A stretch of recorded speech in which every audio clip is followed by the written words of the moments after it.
Senhoras e senhores, boa noite. Com alegria e sempre com o compromisso de trazer o melhor da arte e cultura para o interior de nosso estado, o Ministério do Turismo apresenta o projeto do livro Exposol, 20 anos de sucesso, aprovado através da Lei Rouanet, que está sendo lançado nesta noite para engrandecer ainda mais nossa cultura, contando a história desta que é uma das maiores feiras multissetoriais do estado do Rio Grande do Sul. É claro que sem a parceria das empresas patrocinadoras, nada disso seria possível. Então, de forma especial, queremos agradecer às empresas que patrocinaram e tornaram possível a realização desta obra, que são elas: Farmácia São João, Icatu Seguros, Rio Grande Seguros e Previdência, Vibra, Produza, Bassi Pancote, Cotrijal. Claro que contamos de forma incondicional com o apoio da Prefeitura Municipal de Soledade, APROSOL e da Exposol. A produção cultural é de Lucano Cultura e Marketing. A realização da Secretaria Especial da Cultura, Ministério do Turismo, Pátria Amada Brasil, Governo Federal. O projeto do livro Exposol 20 anos de sucesso, o evento que mudou a história de Soledade. É uma grande obra de relevância histórica e cultural, não só para Soledade e região, mas para todo o nosso país. Por isso, agradecemos a todos, todas as pessoas que envolveram-se neste projeto, pois cada um, na sua forma particular, está representado nesta obra que agora estamos recebendo, e nosso muito obrigado. Das 20 edições do evento que mudou a história desta terra, da região e do nosso país, chamamos o autor Paulo Diógenes Quevedo Borges para sua palestra de apresentação do livro Exposol, 20 anos de sucesso. Pessoal, boa noite. Para um velho professor cansado de guerra, sempre uma alegria estar na frente de um alunado tão seleto e interessado em conhecer um pouco mais e aprender. O que vejo hoje não é nada mais do que um retorno a uma sala de aula, lugar onde fiz a minha vida e que eu tanto respeito e admiro. Muito obrigado pela presença de vocês.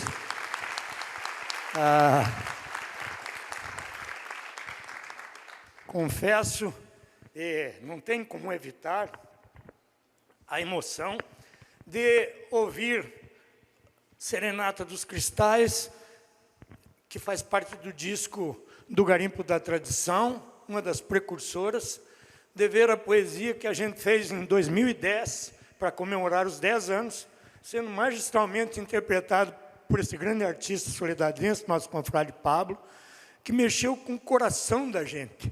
Todos nós, de uma forma ou de outra, acreditamos e temos fé. E quem tem fé, acredita em Nossa Senhora.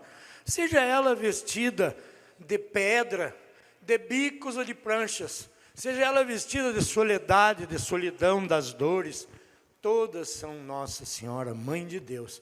E quando tão perto estamos do Natal, sempre é bom relembrar e pregar.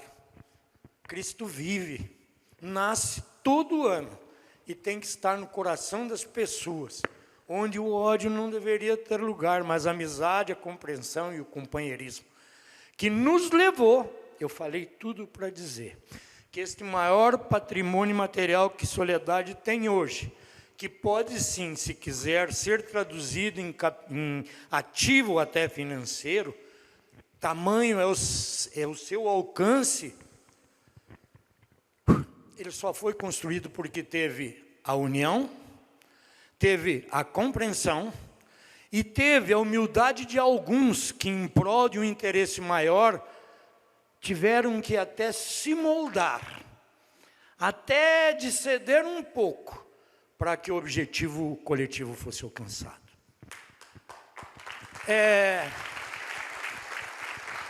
É muito difícil se ter exemplo como esse, nascido de um momento conturbado, de uma etapa difícil na vida comunitária e política, e se conseguir deixar de lado as diferenças e levantar a mesma bandeira e ajudar a construir o mesmo sonho e trabalhar na mesma direção, com o mesmo objetivo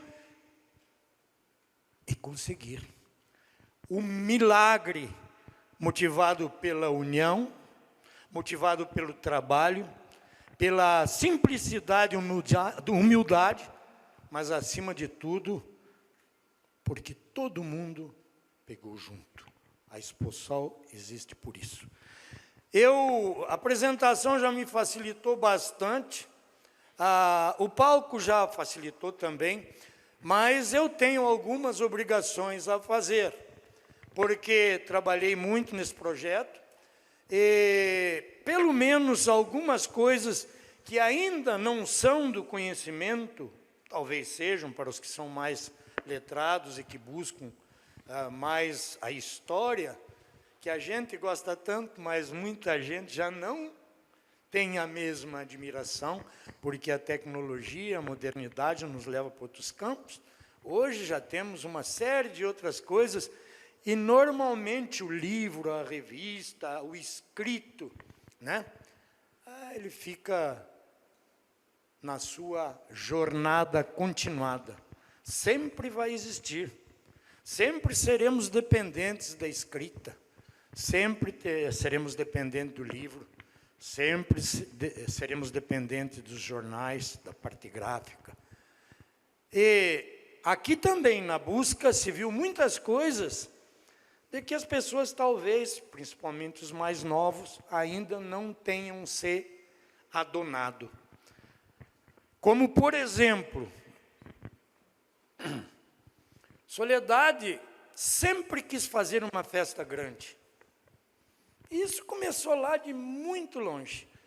Vocês sabiam que em 1925, Soledade fez o seu cinquentenário? Era uma cidade pequena, muito pequena. Na praça, poucas casas, a igreja, o cemitério. Mas se fez uma bela festa. Foi feita vieram algumas bandas musicais convidadas. Veio o tiro de guerra de Carazinho, que na época era como se tivesse um desfile cívico-militar, mas eles vieram. E as pessoas organizaram uma quermesse pública, que durou uma tarde. E assim nós tivemos a nossa primeira festa, a festa do cinquentenário.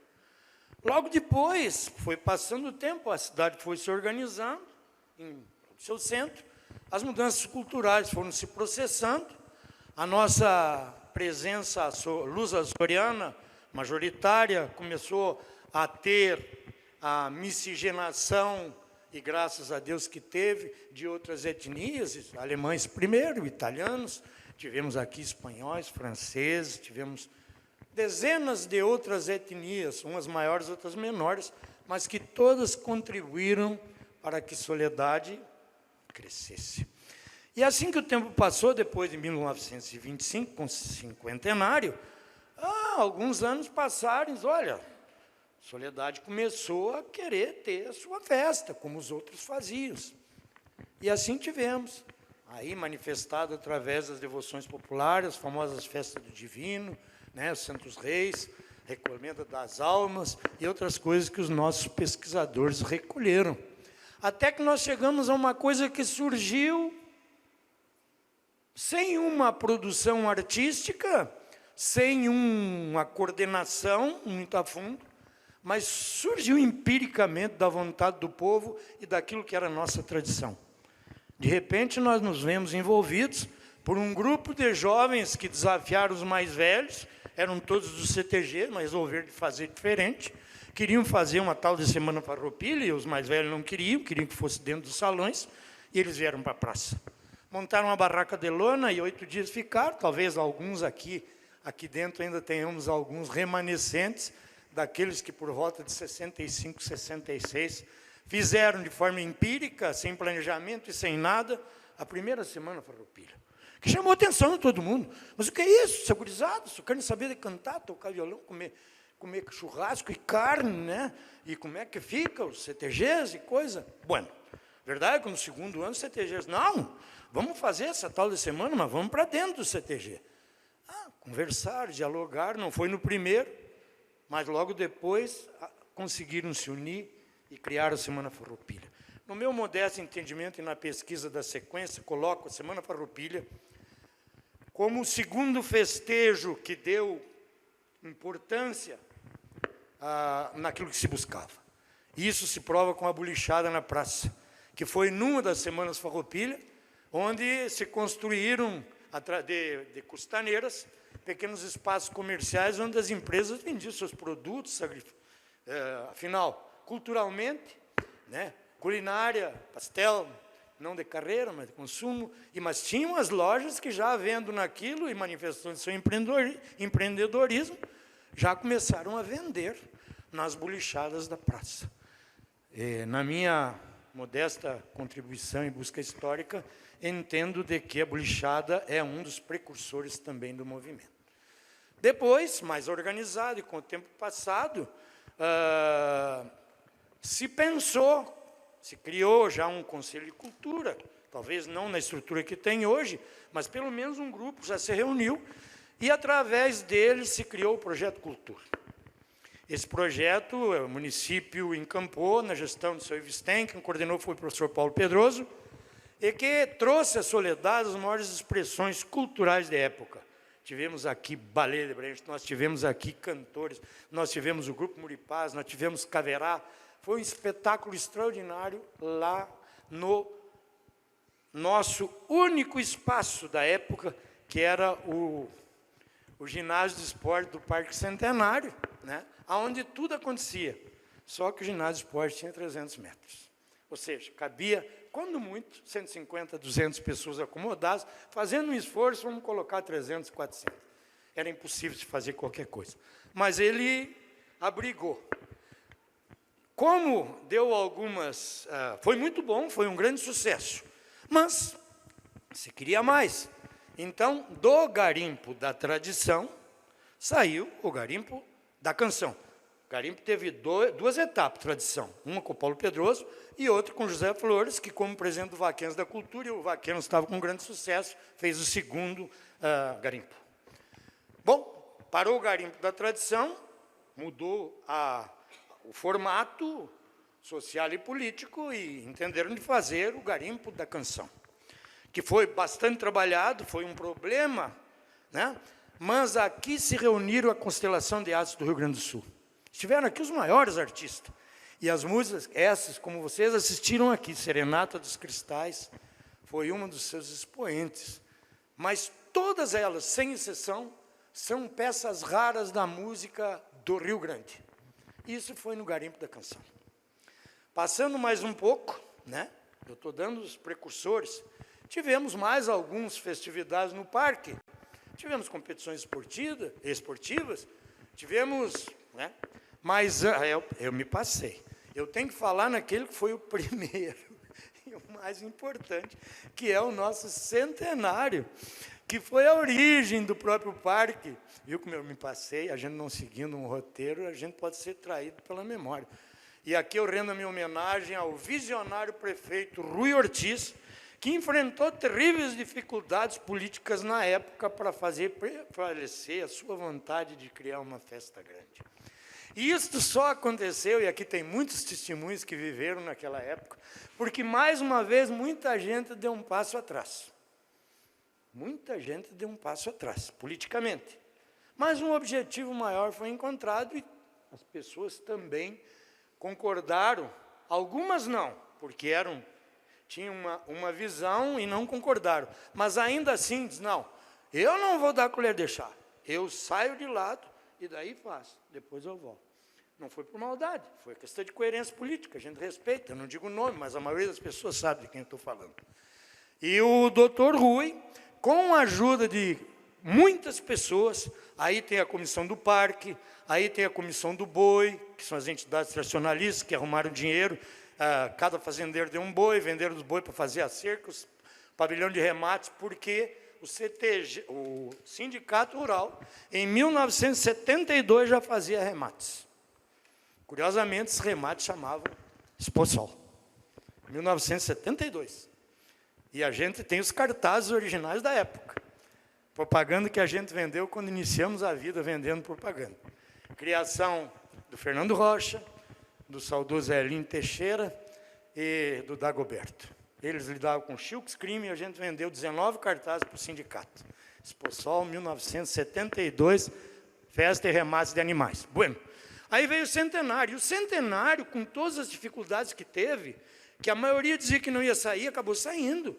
O Rui fez muita força, mas o Rui não teria feito nada se não fosse uma pessoa chamada Iverstein, que botou a mão no parque, que foi o grande construtor do parque, na parte física, na parte do desenho, na parte da obra. 2 nomes o parque deve. Deve para muitos outros. Eu estou dizendo aqueles que foram protagonistas. O Rui fez o centenário, lidou com o parque. Mas o seu Ivo esteve sempre do lado, o seu Ivo fez o parque. Então, esses dois nós não podemos esquecer. E depois de lá para cá veio a sequência. Aí eu volto para aquilo que aconteceu no parque. Né? Projeto Contour, garimpo. Até que, de repente, o clamor por um evento grande começou a exigir que as pessoas se organizassem. Bueno, passou a bolichada, passou o centenário, passou o garimpo da canção. Tá? O pessoal queria mais. E já naquela época, as nossas pedras começaram a brilhar de forma diferente, a chamar a atenção de forma diferente.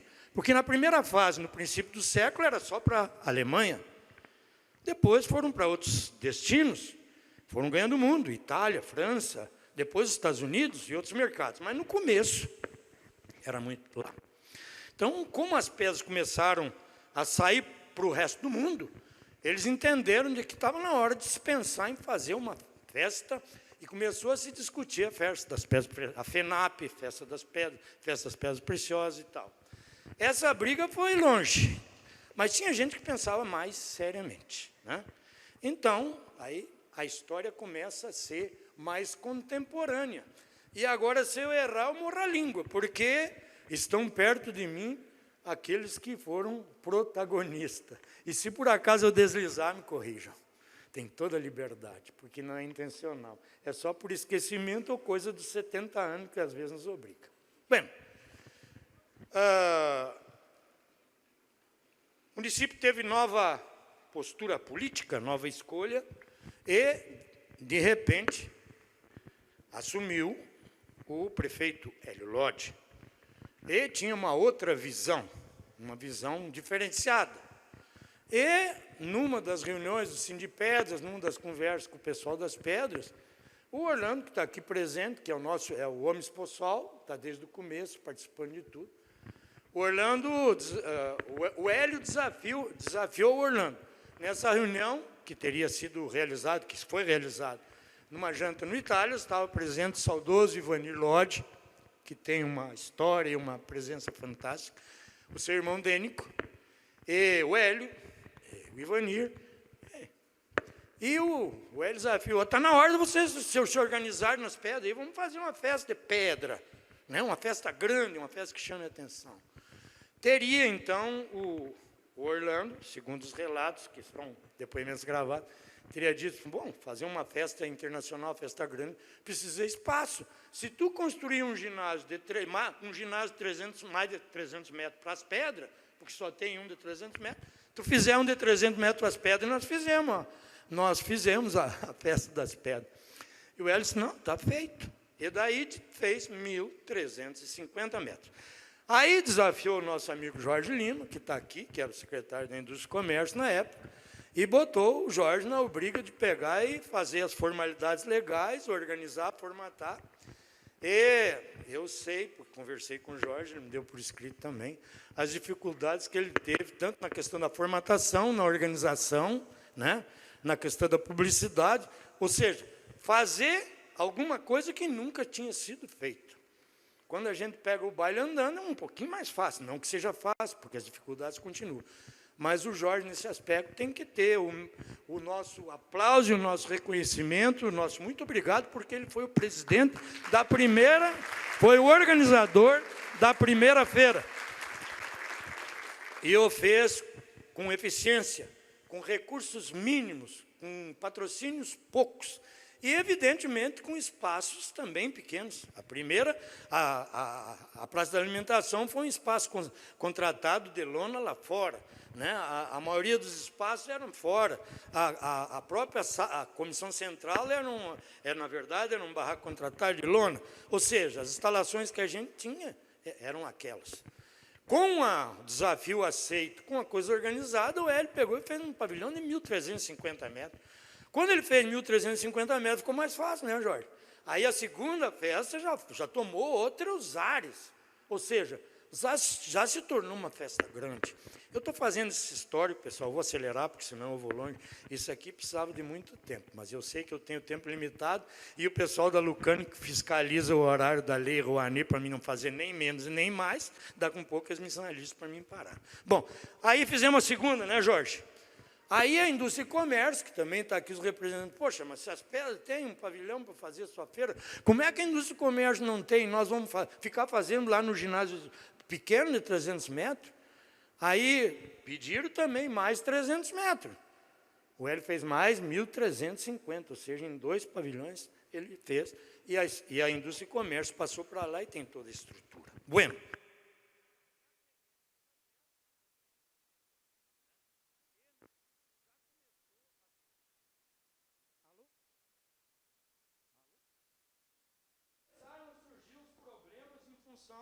Da organização e da necessidade de recursos, administração de mais recursos, aí os orçamentários já começaram a ficar problema, e a festa ficou grande, e aí o pessoal já começou a pensar de organizar diferente.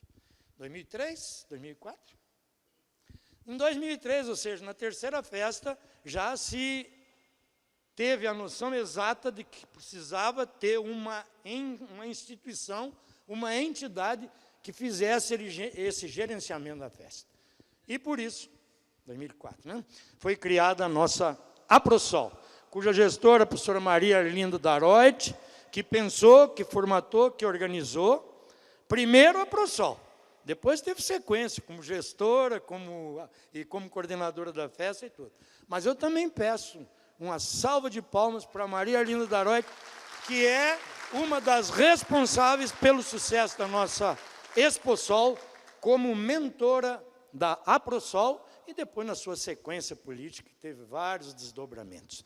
Nesse meio termo, depois disso, tivemos o ingresso de novas administrações, e aqui fica registrado também o trabalho do prefeito Olavo, que está aqui conosco, que deu perfeitamente toda a sequência lógica, criando a parte dos pavilhões que faltavam, fazendo a parte dos calçamentos lá embaixo, criando o pavilhão dos animais, melhorando a coisa no sindicato.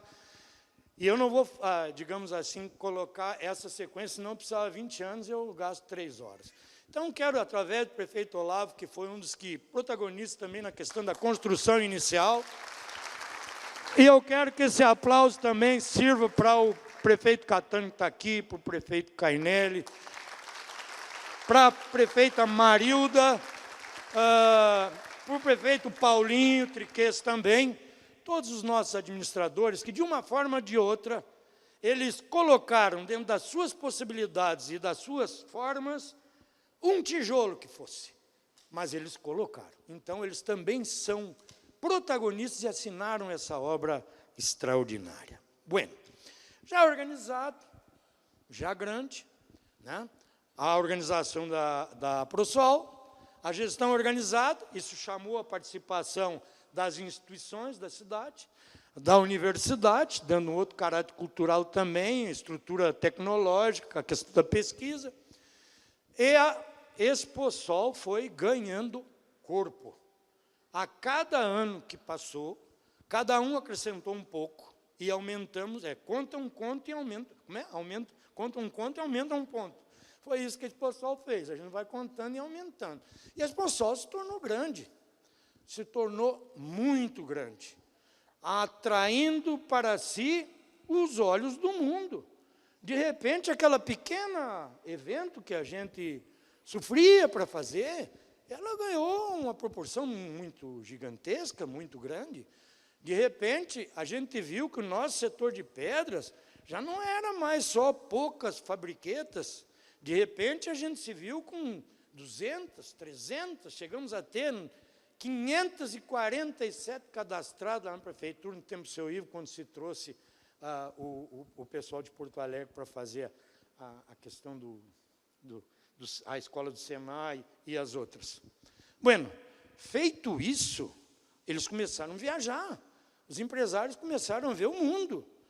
Orlando, o Hélio, o Bagatini, que está aqui, falando os que eu visualizei, mas não foram só eles, a gurizada mais nova também começaram a viajar, a Europa ficou pequena, foram para os Estados Unidos, foram para a feira de Tucson, foram para a feira de Denver, foram para visitar Nova York, foram para a feira de Munique, foram para a feira de Hong Kong, da Tailândia, e ganharam também eles o mundo.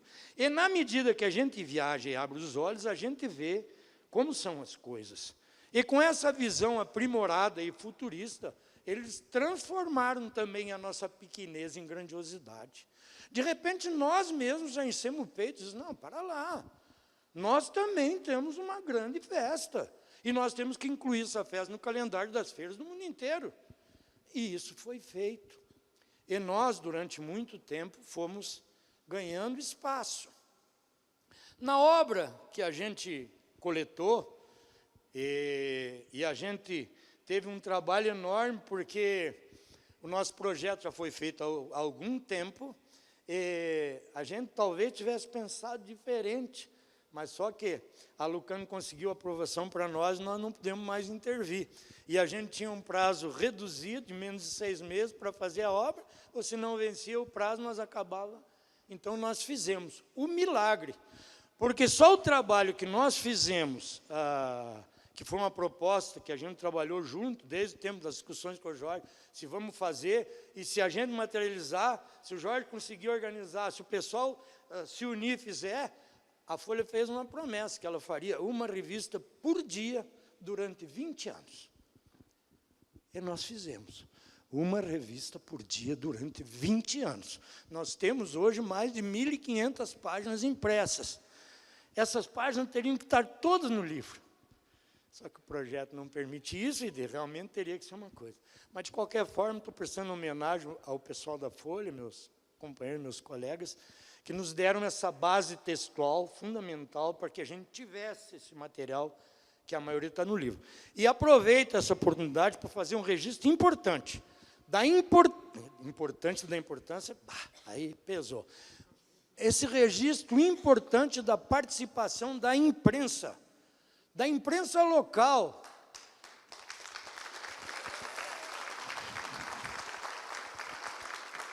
Que, sem nenhuma sombra de dúvida, eu considero o fator principal do nosso grande sucesso. Não se despreza os maiores, se precisa deles. Tem momentos que tem que se amplificar o tom de voz, e aí a gente tem que gritar mais longe. Mas, durante todo o ano, quando o silêncio do inverno chega, antes que a primavera o sol bote a cara e que o verão nos aqueça, quem está municiando de notícia, dizendo que vai acontecer, não importa se é crise, se está ruim, se tem recurso, não tem, quem alimenta a fogueira são os veículos locais. Os pequenos jornais, pequenas rádios. Então, a todos os meus colegas que estão aqui, eu agradeço pela presença deles, tanto dos jornais, das rádios, dos meios, hoje modernos meios virtuais, das redes sociais. Eu acredito o nosso sucesso ao trabalho coletivo, porque também nós, da imprensa, muitas vezes tivemos que dar um passo atrás, tivemos que compreender o colega do lado, entender e, às vezes, até ceder um pouco, para que a gente conseguisse o objetivo maior. Então, a imprensa, fica aí o nosso agradecimento. Nós vamos ter, depois, uma sequência protocolar, E daí vai ter oportunidade. Eu gostaria de fazer uma saudação agora, mas daí vou me tornar repetitivo. Então, minha gente, eu quero dizer que, para abreviar o trabalho, o livro registra o que de importante teve em cada ano. Nas 20 edições, se abrir no ano 2004, vai ver o que aconteceu ali. No 2012, 2015, nós temos um compêndio, nós temos os 20 anos do espaço histórico, do recorte histórico registrado. As fotos são bonitas. Quero registrar aqui os parabéns à nossa corte, e, homenageando a nossa corte, eu homenageei todas as outras cortes. Ainda numa conversa que eu tive com as candidatas, onde eu sou brindado sempre com um convite para conversar um pouco com elas, para falar sobre a Exposol e sobre a Aprosol. Ela me perguntou, mas me fez algumas indagações, assim, por que ainda tinha corte, por que ainda tinha princesa, por que sempre tem essa exigência de beleza e de inteligência? Aí eu disse para ela que é um conceito meu, de repente eu esteja errado, não é? Eu não sou dono da verdade. Mas eu acho, meninas, que vocês são a verdadeira personificação do nosso evento, que tem que ter beleza, que tem que ter energia, que tem que ser coisa bonita. Então, homenageando vocês, eu homenageei todas as outras cortes, que sempre foram o nosso símbolo gráfico, né, Moreira? É que se diz? A nossa marca registrada, Soledade, terra de gaúcho forte, terra de moça bonita. Então, tem que ser, para ser rainha, princesa, para fazer parte da corte, seja como relação pública, como embaixatriz e outros nomes que tiveram, tem que ser bonita, porque são bonitas as nossas pedras, porque é bonita a nossa cidade, a nossa comunidade é bonita, é linda, então vocês têm que ser mais ainda. Vocês são a personificação da beleza. E da inteligência, porque vocês têm que falar bem da cidade, da comunidade, do nosso evento. Está explicado para quem me perguntou? Tá? A nossa homenagem, então, a todas as princesas e rainhas. Bueno, assim, quando eu saí para completar o livro, duas perguntas me perseguiam desde o começo. Quem seriam realmente os pioneiros das pedras? De onde vieram esses aventureiros que bateram por aqui de repente e se adonaram das nossas riquezas? Eu tinha essa dúvida. Quem seriam? Como eu tenho uma proximidade familiar com o italiano, a princípio pensei, os italianos são baita de uns vivos, eles vieram aí mesmo e foram fundo. Aí me disseram, não, mas antes tinha os alemães que chegaram aqui bem antes também. Tipo, então vamos ver. Então, me faltavam essas duas perguntas, eu até conversava com a Lisete e com a Brígida. Tem duas perguntas que eu tenho que buscar resposta, eu tenho que ir longe buscar essa resposta. De onde vieram eles? Né? De onde vieram? E a segunda, que eu sempre incomodava o pessoal das pedras, e às vezes eles ficam meio assim, dizem assim, para onde foram nossas pedras? Né? Duas perguntas. Essas duas perguntas estão respondidas no livro. Eu viajei 32 dias, percorri os mesmos caminhos que os alemães trilharam para sair da Alemanha, mochila nas costas, pessoal extremamente pobre, todos os registros. Visitei as casas, ainda tem 3 de gente que veio para cá. A igreja é a mesma, tem 550 anos. O grupo escolar é o mesmo, tem 450 anos. Hidrobstein tem hoje 6, 8 museus. Né? A cidade respira pedra. Dificilmente alguém mora na cidade de Hidro, todo mundo mora na região rural.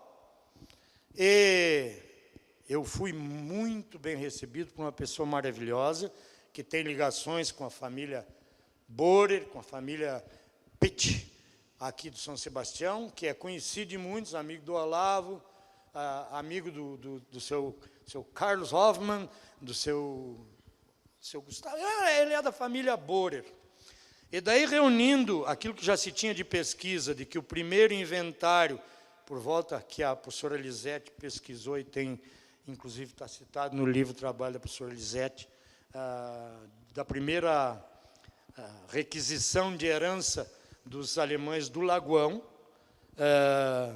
no começo do século, isso, né? Prova de que os Borer primeiro vieram pelo Lagoão Tunas e na segunda geração, por volta de 1920, 30, 1910, 20, 30, mas depois do Lagoão Tunas, eles vieram na segunda fase aqui com Henrique Borer Sobrinho, no São Sebastião do Mormaço.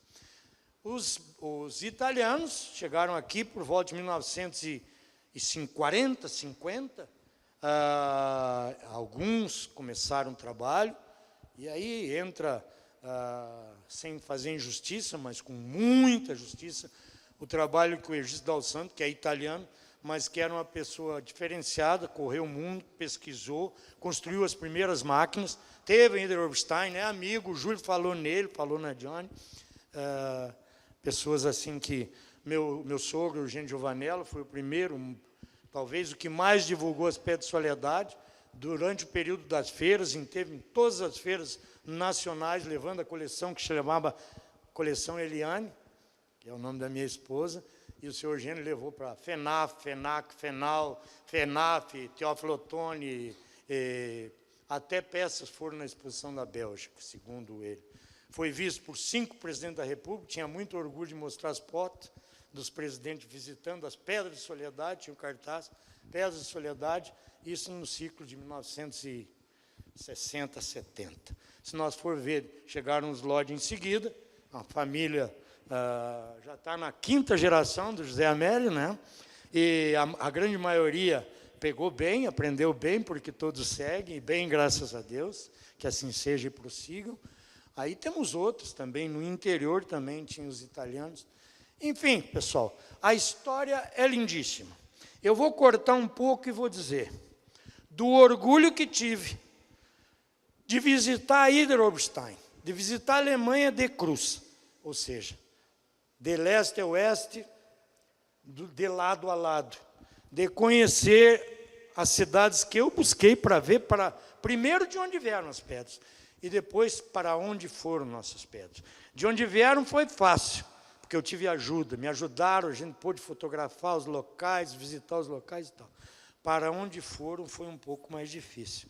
Porque eu ia numa cidade, e digo assim, onde estão os joalheiros? Já ia. Onde é o centro histórico? Tá? Onde se vende o souvenir? Onde estão as pedras? E a cada cidade que eu ia, o pessoal mesmo já me dizia, mas tu vai ter que passar em tal lugar. Ah, tu vai a Berlim, mas tem que passar em Potsdam, porque lá é um lugar turístico, histórico, e todo mundo vai lá. E lá tem Pedra de Soledade. E eu fiz um monte de quilômetros, viajei por um monte de cidades, que a Brígida e a Lisete foram me fiscalizar, quase no mesmo roteiro, para ver se realmente eu tinha ido. Né? E a minha surpresa, eu quero que vocês confirmem, se eu tiver mentindo, vocês podem me desmentir, mas se não, me confirme. As nossas pedras, minha gente, as pedras de soledade, sejam quais forem, os grandes diodos de ametista, que valem milhões, as pequenas capelinhas, que valem um pouco menos, as borboletas, aquelas chapas de ágata comuns, que é usado como decoração, como, né? As peças menores ainda, para o artesanato, até as nossas pedras do rola, estão em todos os lugares do mundo. Não consegui encontrar uma cidade onde não tivesse uma pedra de soledade. E olha, que se tu olhar, tu pega as marcas famosas, né? Não vou fazer comercial aqui, porque não vamos pagar o cachê, mas tu pegar do tempo que tinha Amsterdã, Sauer, Stern, não sei o que mais, lá tem pedra de soledade. Mas o mais importante que eu achei, tu visitar um centro histórico como Praga, na Tchecoslováquia. Aí tu vê aquela coisa lindíssima, histórica, fantástica. E daí tu vê, nos vendedores de souvenirs, está lá pendurada as nossas chapinhas de ágata vendida. Tá? Aí tu passa no aeroporto, onde tudo é caro, tudo é bonito, tudo é raro, e daí tu vê aquelas joalherias grandes, aí tu vê até as nossas joias de soledade já com seu espaço, as nossas pedras todas. Então a resposta fica muito simples. Minha gente, as pedras de soledade, que foram descobertas pelos alemães, que chegaram aqui em 1872, que subiram pelo costão da Serra do Botucaraí, depois da abertura da picada, que chegaram no Lagoão e que se ofereceram para trabalhar para os fazendeiros de graça, dizendo: nós limpamos o campo de vocês, nós recolhemos todas as pedras, botamos tudo na beira do mato. Mas quanto vai custar isso? Daí nós vamos poder botar mais gado, né? Não vai ter pedra. Não, nós fizemos isso de forma graciosa. Mas tu deixa nós juntar as pedras. Eles juntaram as pedras. Mas agora nós vamos vender essas pedras, porque nós temos mercado. Só nós precisamos de madeira para fazer as caixas. Aí, eles começaram, antes do período da extração da madeira, com os engenhos que vieram mais tarde. Serravam de serra, pegavam os pinheiros de 1,5 m, 2, faziam os grandes caixotes, colocavam as pedras nos caixotes, que faziam lastro de navio. Eles fazendo lastro de navio não pagavam frete até a Alemanha.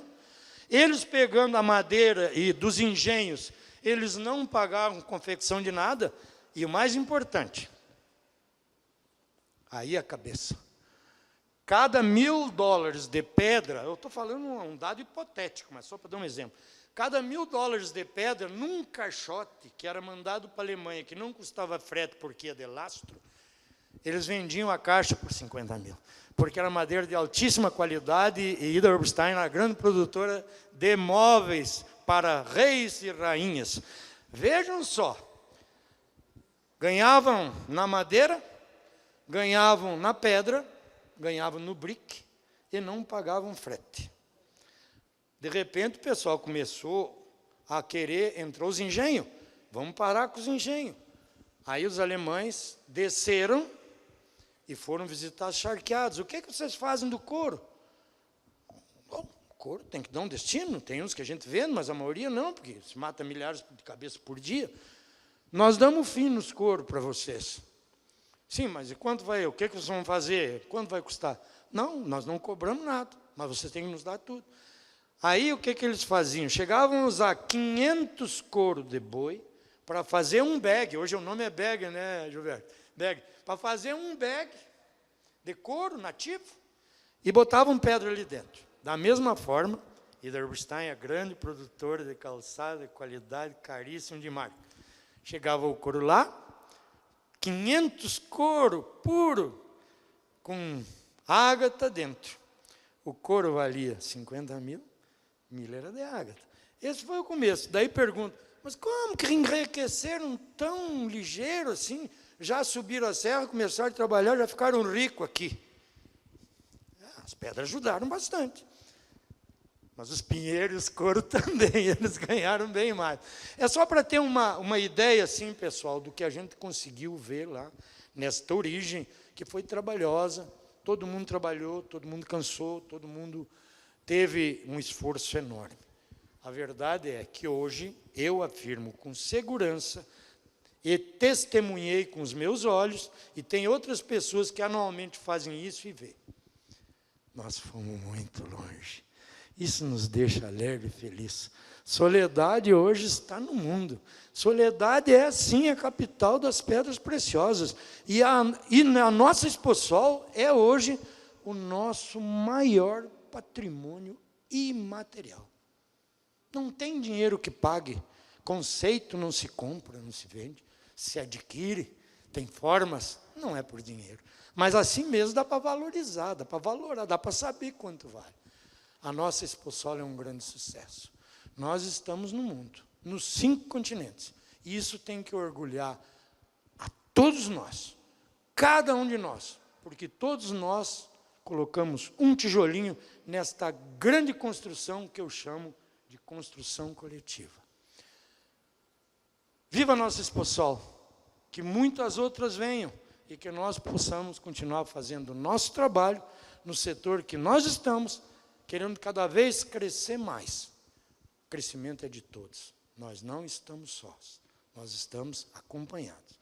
E graças a Deus, nessa ideia e nesse objetivo e conceito, nós estamos todos muito bem acompanhados.